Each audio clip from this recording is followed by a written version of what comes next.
بسم اللہ الرحمن الرحیم۔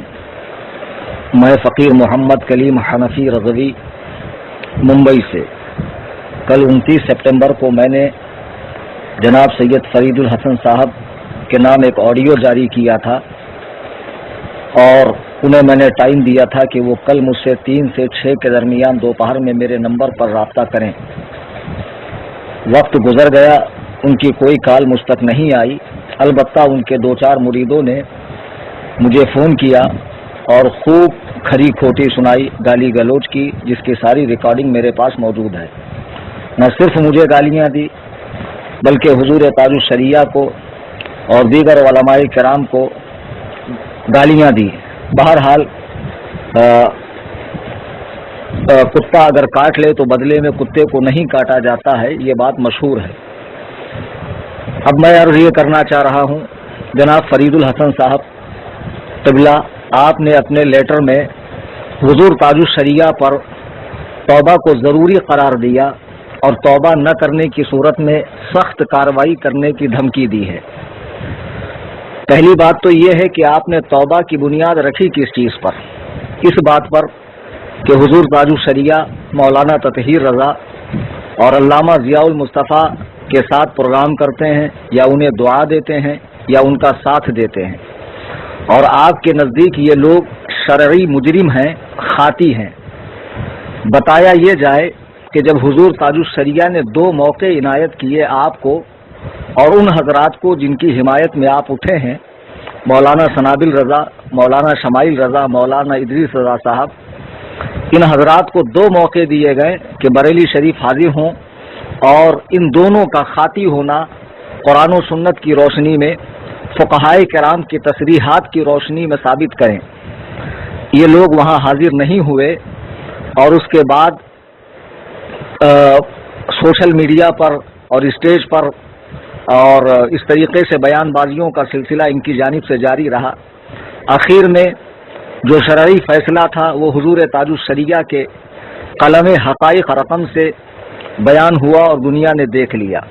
26 سپٹمبر کو حضرت نے فتویٰ دیا اور اس کے بعد 27 سپٹمبر کو پیلی بھیت کی سرزمین پر علامہ عزت رضا خان، علامہ ضیاء المصطفیٰ، مولانا تطہیر رضا صاحب، قاری صغیر جوکھن پوری، مفتی سید شاہد علی رامپور، حضور تاج الشریعہ، یہ تمام علماء کرام کا نورانی قافلہ پیلی بھیت میں پہنچا 27 سپٹمبر 2016 کو، اور اسی دن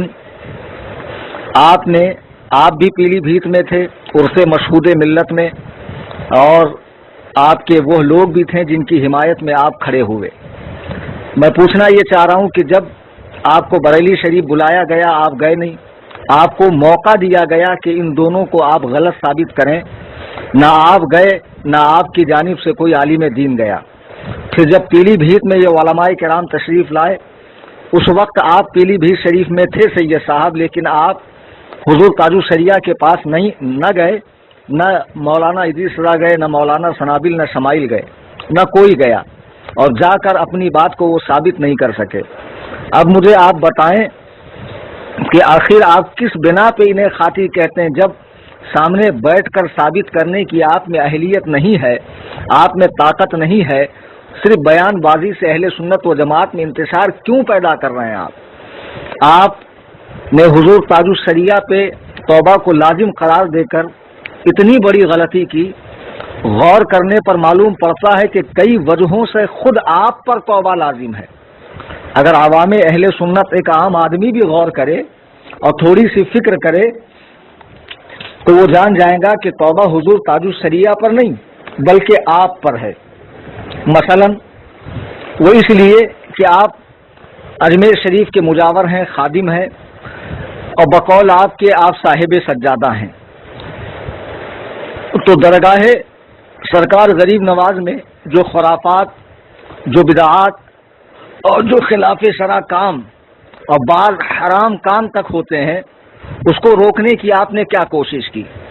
مثلا مرد و زن کا اختلاط ہوتا ہے، دنیا بھر سے لوگ وہاں آتے ہیں، جوان عورتیں، بے نقاب عورتیں، اور باقاعدہ ڈائریکٹ مزار تک ان کی انٹری ہے۔ آپ نے کبھی اسے روکنے کی کوشش کی؟ آپ مسلک اعلیٰ حضرت کی بات کرتے ہیں، آپ کو معلوم نہیں کہ مسلک اعلیٰ حضرت میں عورتوں کا مزارات پہ جانا ناجائز و منع ہے؟ آپ نے کبھی اسے روکنے کی کوشش کی؟ مزار شریف کے بالکل سامنے داڑھی منڈے قوال ایسی ایسی بکواس بکتے ہیں، ایسے ایسے کلام پڑھتے ہیں کہ جن میں کئی جگہ کفر موجود ہوتا ہے۔ بینجو کے ساتھ میں قوالی ہوتی ہے، خلاف شرع قوالی ہوتی ہے۔ آپ نے کبھی اسے روکنے کی کوشش کی؟ مزار شریف پر قیمتی قیمتی چادریں چڑھتی ہے، چڑھانے والا جب تک باہر نہیں آتا وہ چادر دوبارہ دکان پر آتی ہے۔ یہ جو دھاندلی اور کالا بازاری وہاں چل رہی ہے، اسے روکنے کی آپ نے کوشش کی؟ وہاں اکثر مجاور داڑھی کٹے ہیں اور اکثر شیعی عقائد کے حامل ہیں۔ وہاں تعزیہ داری ہوتی ہے، اعلیٰ حضرت امام احمد رضا کا سلام وہاں نہیں پڑھنے دیا جاتا۔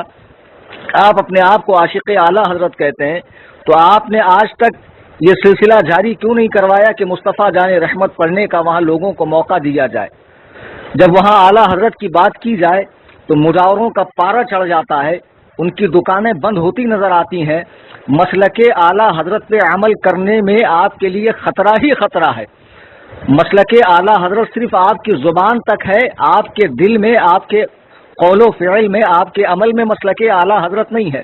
اگر مسلک اعلیٰ حضرت ہوتا تو جو کالا دھاندلی، کالا بازاری وہاں چل رہی ہے، ایک اللہ کے ولی کی مزار پاک پر جسے وہابی دیوبندی ٹارگیٹ بناتے ہیں اہل سنت و جماعت کو، جس کے ذریعے کہ دیکھو یہ سارے کام یہاں ہو رہے ہیں، کیا کچھ نہیں ہوتا ہے، دیگ میں پیسے ڈالے جاتے ہیں، پیسوں کی بربادی ہوتی ہے اور عجیب عجیب قسم کی حرکتیں کی جاتی ہے۔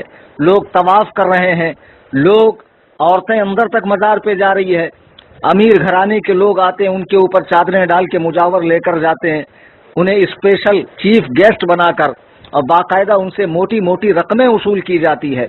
اب آپ بتائیں کہ آپ نے ان سارے کاموں کو روکنے کی کوشش کی؟ نہیں کی۔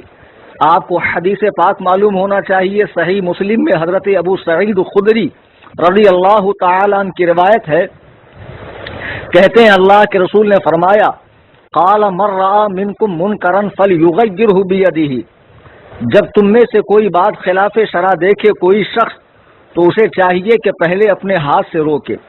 فإن لم يستطع فبلسانہ، اگر ہاتھ سے روکنے کی اسے قدرت نہیں ہے تو زبان سے منع کرے۔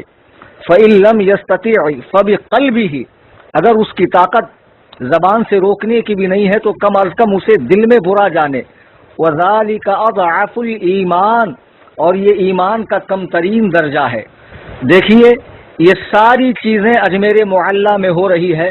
مسلک اعلیٰ حضرت کا نعرہ پسند نہیں کیا جاتا، اعلیٰ حضرت کا صلاۃ و سلام نہیں پسند کیا جاتا، اعلیٰ حضرت کا نام لینے پر ان کے چہرے کا رنگ فق ہو جاتا ہے، اور اس طرح مرد و زن کا اختلاط، قوالی اور خوب ڈھونگ ڈھکورچے، تعزیہ داری، کیا کچھ نہیں ہوتا، سندل کے نام پر ڈھول تاشے سب کچھ، حتیٰ کہ لوگ 2.5 دن کی جھوپڑی پہ چرس گانجا یہ سب کچھ پی رہے ہیں۔ آپ نے کبھی انہیں روکا؟ نہیں روکا۔ تو کیا آپ شرعی مجرم نہیں ہوئے؟ جبکہ آپ صاحب استطاعت تھے، روکنے کی طاقت تھی۔ تو میاں فرید الحسن صاحب سب سے پہلے تو آپ خود توبہ کریں، اور جس پر خود توبہ واجب ہو، ایسا غیر عالم شخص جسے علم سے دور دور تک کا واسطہ نہ ہو، وہ اپنے وقت کے قاضی القضات پر، ایک عالم ربانی پر، ایک جلیل القدر فقیہ پر توبہ کا حکم لگائے، یہ آثار قیامت نہیں ہے تو کیا ہے؟ اللہ تبارک و تعالی آپ کو عمل خیر کی اور صحیح سمجھ کی توفیق عطا فرمائے۔ جن کے بچاؤ میں آپ اترے ہوئے ہیں انہوں نے ہر کسی کو صلح کلی دیوبندی جس کو جو چاہا کہا، لیکن جب انہیں معلوم پڑ گیا کہ صلح کلی کی تعریف کیا ہے، دیوبندی کی تعریف کیا ہے، تو تھوڑے کنٹرول میں ہوئے۔ آپ ان کا ساتھ دے رہے ہیں جنہوں نے اچھے اچھے علماء کو، معاذ اللہ مدارس کو، خانقاہوں کو ذرا سی بات پہ صلح کلی کہہ دیا، جبکہ وہ بیچارے صلح کلی کی حقیقی تعریف سے خود بھی ناواقف ہیں۔ میں عرض یہ کرنا چاہ رہا ہوں، جو لوگ مسلک اعلیٰ حضرت کے ٹھیکیدار بنے ہوئے تھے، دنیا نے دیکھا تعزیہ داری کرنے کے سبب، عورتوں کو مزارات پہ جانے کی اجازت دینے کے سبب، اور